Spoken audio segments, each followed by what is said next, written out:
Well, thank you for all those speakers for those really interesting talks, and thank you also for doing such a good job that we are ahead of time, so we'll have a bit more time for questions. So we have collected during the talks two questions which we have put and that you should see on the screen. And I would like to start by some technical questions that were related about the sensor selection and the calibration issues. And we have several questions here in particular for Stephen, Sandra, and Marcin, and maybe also, how do you calibrate sensors?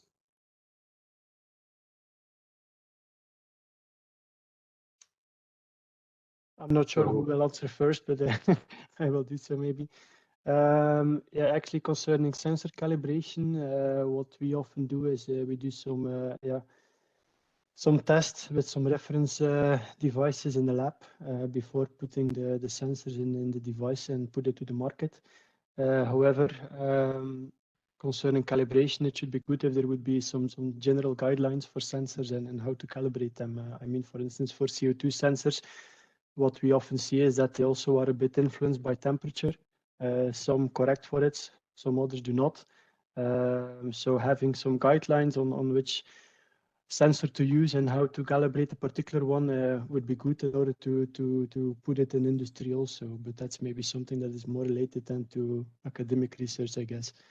So for instance, it's more like some testing in the lab, some basic calibration tests. Yeah.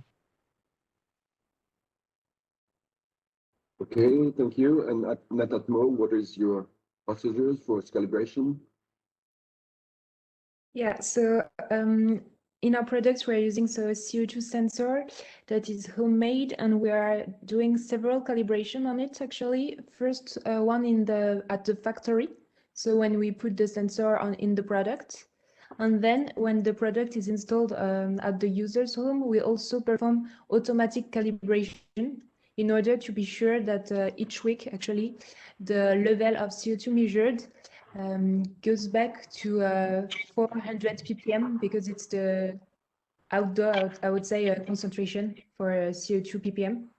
So we are using this algo to recalibrate, and also the users can launch manual calibration if they think that, for example, if the product was in a room that was not ventilated enough, it can be possible that the sensor is not showing the right measurements. So we are allowing the users to manually calibrate them.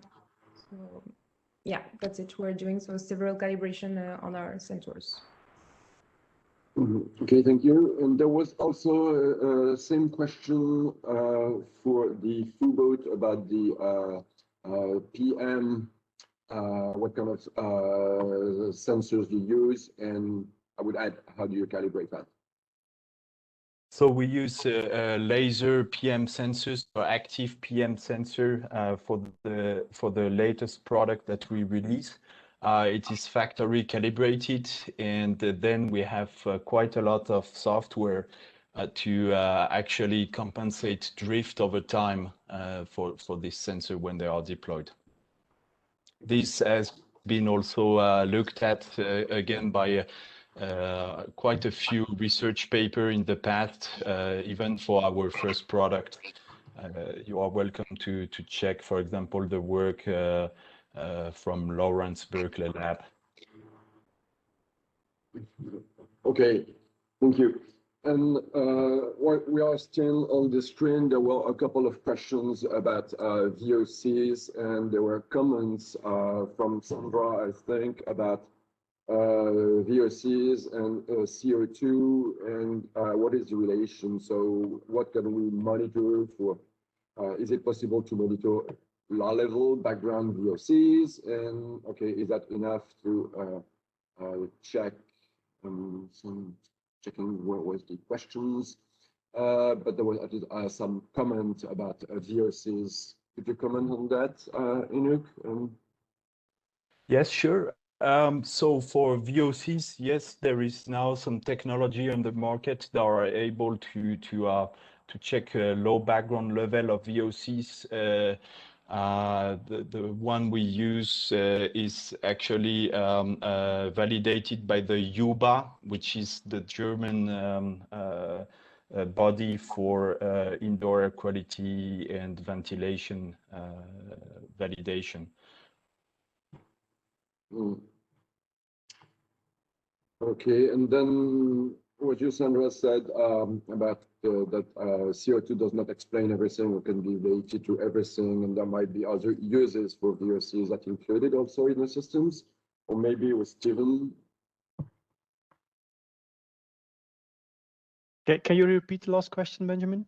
The question is, okay, we were talking about CO2 mostly, and some of you, I don't remember if it was you or Sandra and Marcin, said that there might be also this VOC and product use, and that could influence the same. So what would you comment on that? Yeah, well, indeed, CO2 and VOC are sometimes behaving a bit similarly. I think people also generate some VOC levels. So yeah, where you use CO2 sensors, yeah, you could also replace them by VOC. However, at Renson, what we do for measuring occupation or well occupied rooms like bathrooms and so on, we always use CO2 sensors, as these are more precise in measuring that.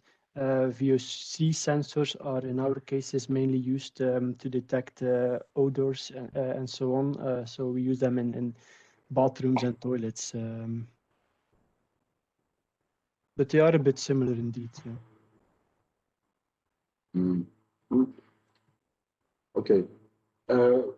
If we change the type of questions, we had several ones about the metrics and the standards that could be used. For instance, like staying with Steven, sorry, but the other one, but there will be questions too, about the measuring the comfort index for a person seemed to be one of the questions from the audience. Yeah, that's a good question and also a tricky one indeed, because the data that we measure at Renson is mostly data coming from rooms in dwellings. So as most of the rooms are occupied by more than one person, it's not so easy to measure or to create a comfort index for that particular person. So what we mostly do is if we generate comfort indices, then they are mostly developed on a dwelling level, so the full building, or on a room level. For particular rooms, it could be a personal comfort index. For instance, for a bathroom, if you know that it's a single bathroom, you could make it a personal one. But in our case, it's difficult. So it's rather a more generalized comfort index for the whole building. Okay, thank you. And that is the okay. Okay, again for Sandra and Marcin, how do you assess and what do you define for metrics, for IAQ metrics, to assess the indoor air quality, and what are the standards that you use?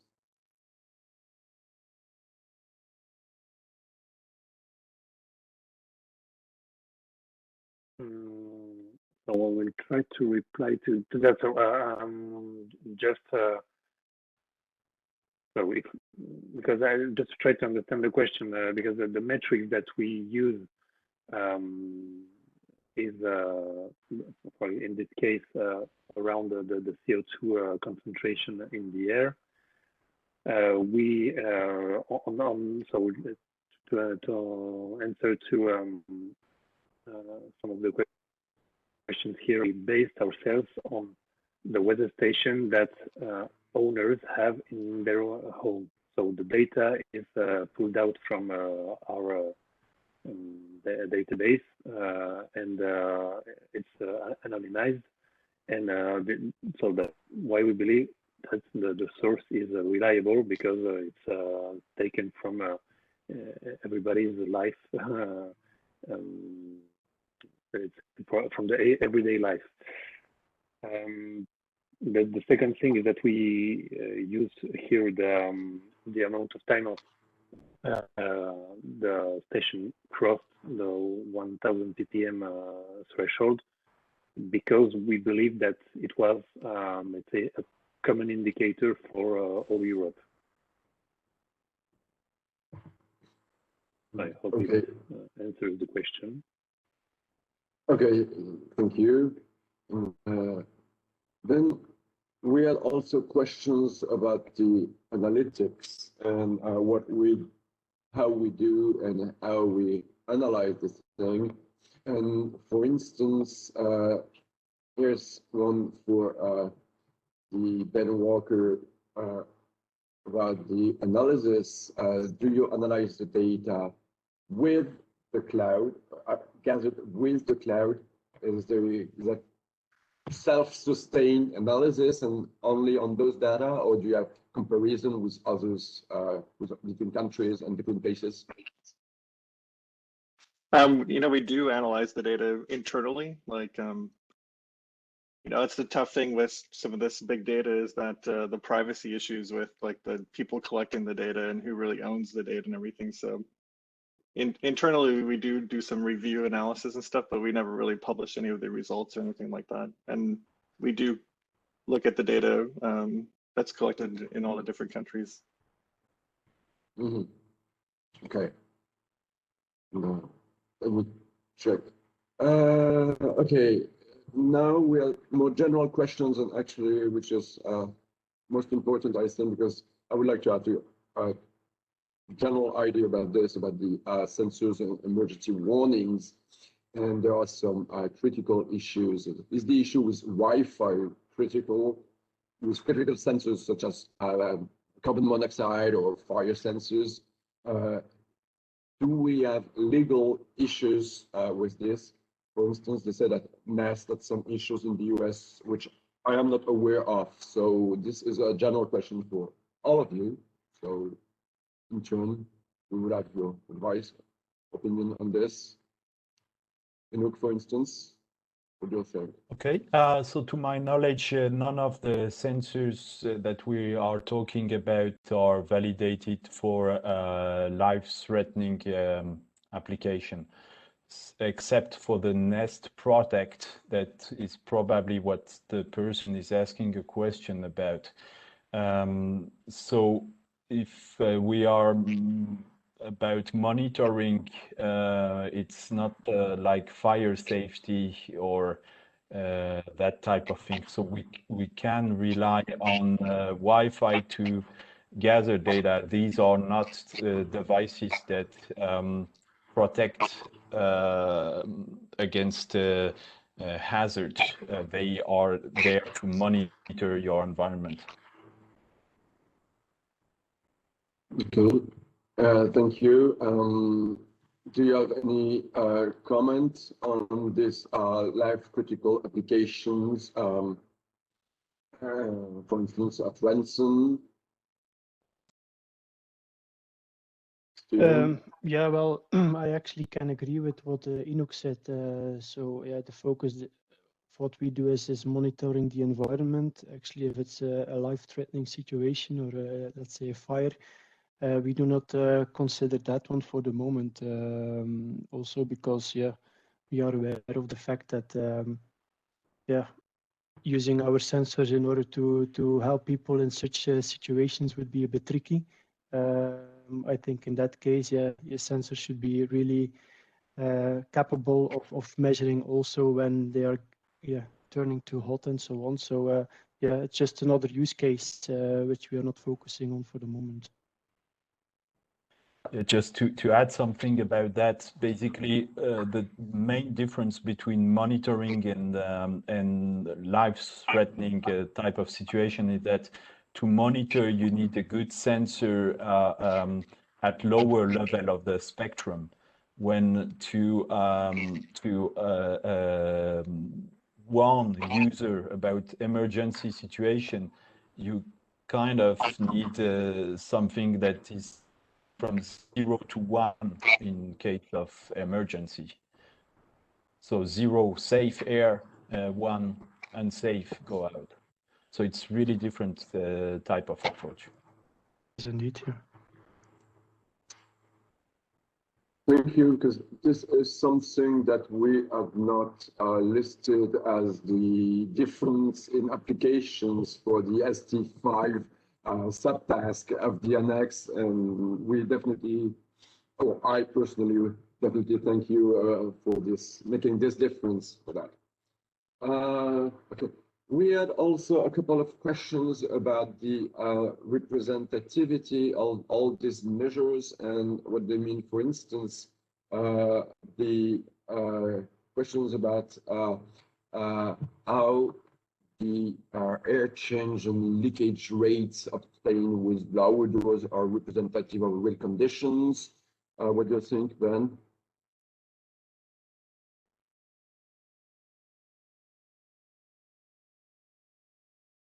Sorry, just rereading that for that question there. Okay, so the air changes obtained by pressurizing, depressurizing are not representative of real condition. That is atmospheric pressure. Well, the standard pressure is 50 pascals. Is kind of just to represent, you know, kind of like a basic wind load on the building.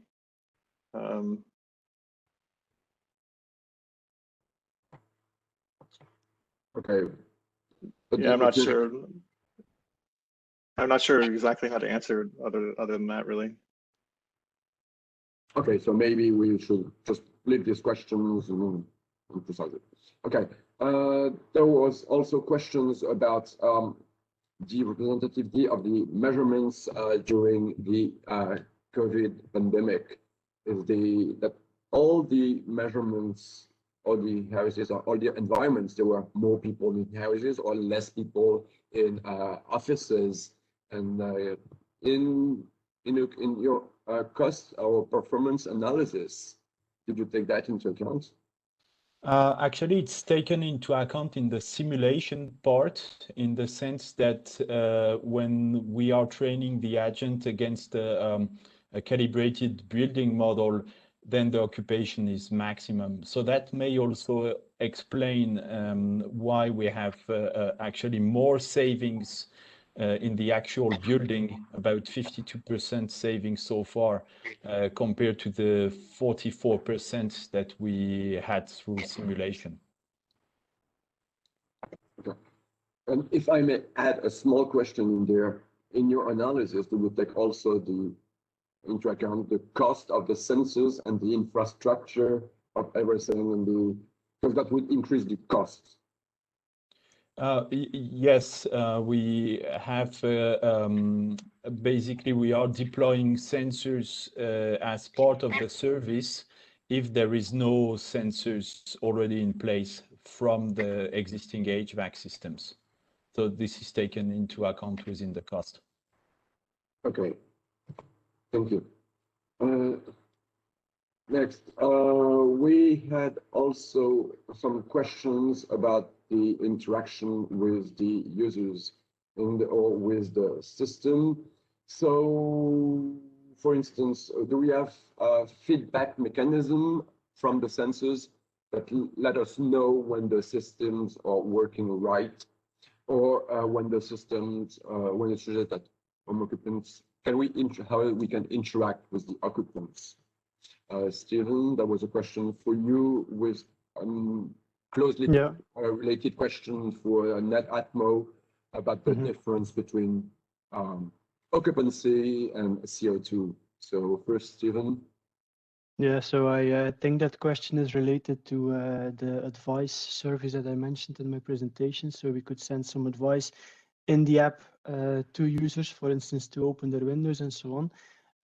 This is something that is still under development. We are checking algorithms to do that. But it is indeed the idea to add a feedback mechanism there. So the user should be able to just answer that advice, like I will do so, I will not. Or we maybe should also be able to use the data and see if the action has been taken. So in order not to bother people too much with advice that they do not want to have. So that's indeed a good remark and something that we will take into account also, yeah. Okay, and what is your opinion on this, Sandra and Marcin? So about the messages you can bring to the end users. What we can already say is a little bit like what Steven said. We have on our indoor air quality sensor an app that gives advices to the customer, basically directly on based on different elements, not only on CO2 but also on humidity, temperature, sound. So at this stage, we don't have the feedback from the user saying that is here really here or no. The point is that we deduct that because if the CO2 level raises, it means that at some point there is a human presence. So we will not display anything or give any alert if there is no CO2, meaning that there is nobody. The second thing is also that just to answer the other question for the study, that when we have studied that on our weather stations, we took an average. So of course there were moments where people were not at home, but there were moments when people were at home. But it's basically the same average. There is a margin of error, of course. We guess that it was around 4 or 5%. But at the end, the difference are so high between some countries that we cannot say that it's only a matter of having one person which is here at some point and one person which is not in another country. It couldn't be so the difference couldn't be so big if it was only related to that. I don't know if Sandra, if you want to add something, maybe.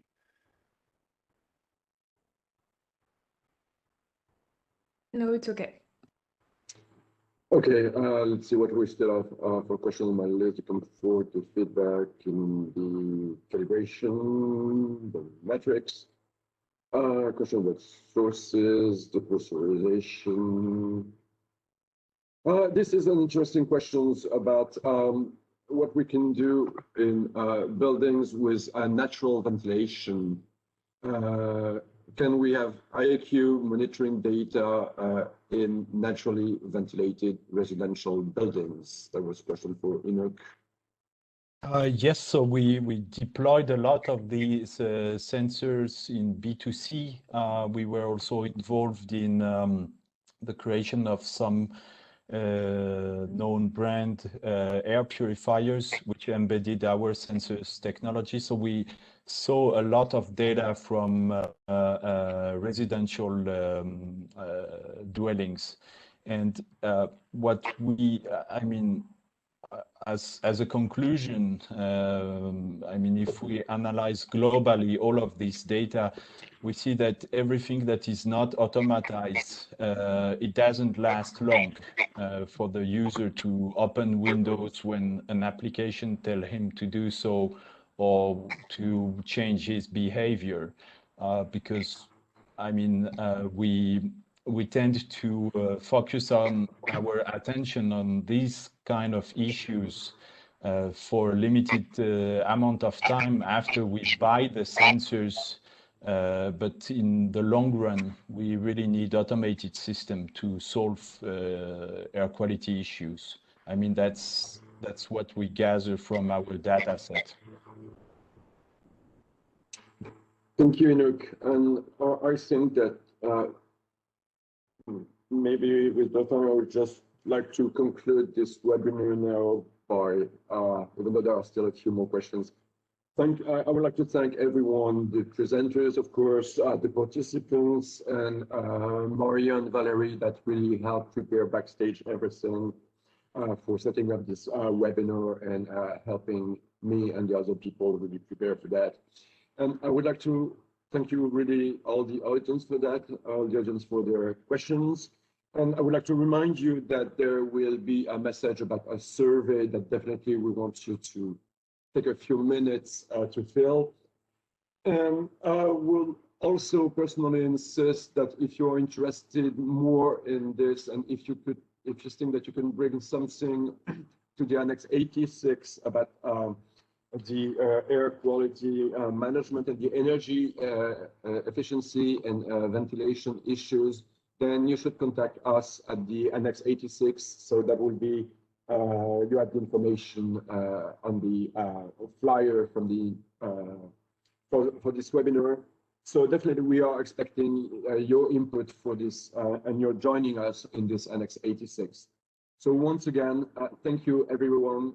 Thank you the presenters. Thank you the audience. Thank you Maria and Valerie. And I hope we should have some more interesting discussions further in the next future. Thank you.